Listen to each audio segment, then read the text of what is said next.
আরে বাবু, তুই এটা কি করছিস? একটা গাড়ি তো ভেঙেছিস, আবার আরেকটা ভাঙছিস। তোর মতো এত দুষ্ট বাচ্চা আমি জীবনেও দেখি নাই। আরে মা, সব বাচ্চা তো দুষ্টুমি করে, ওদের মা তো ওদেরকে এইভাবে বলে না। তাহলে আমাকে বলছো কেন? কোনো বাচ্চা তোর মতো না, বুঝেছিস? আরে বেটা, এই দেখ, তোর জন্য আমি সাইকেল কিনে নিয়ে এসেছি। বাবা, এটা তো অনেক বড়।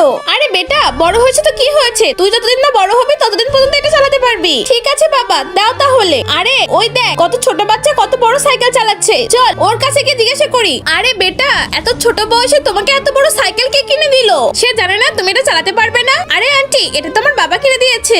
আরে উনি তো ছোটটা কিনে দিতে পারতো, এত বড়টা কেন কিনে দিয়েছে? কারণ একদিন তো আমি বড় হয়ে যাব, তারপর এটা চালাবো। হে আল্লাহ, এই পবিত্র কোরআন শরীফকে দেখে যে এই ভিডিওটাকে লাইক করে দেবে আর চ্যানেলটাকে সাবস্ক্রাইব করে দেবে এবং 10 জনের কাছে শেয়ার করে দেবে, তুমি তার সকল গুনাহ মাফ করে দিও। আরে বাবু, টমেটোগুলো ফেলিস না, আমার তো এগুলো দাম দেওয়া লাগবে। তো দেবে টাকা, তাতে কি হয়েছে? বেটি চলো আমরা টমেটো কিনি। না না বাবা, তুমি তোমার ওষুধ আগে কিনে নাও, টমেটো পরে নিবো। আরে ভাইয়া, আজকে তো আমি বুঝতে পারলাম আসলে মেয়েরাই সংসারের সব কষ্ট বুঝে।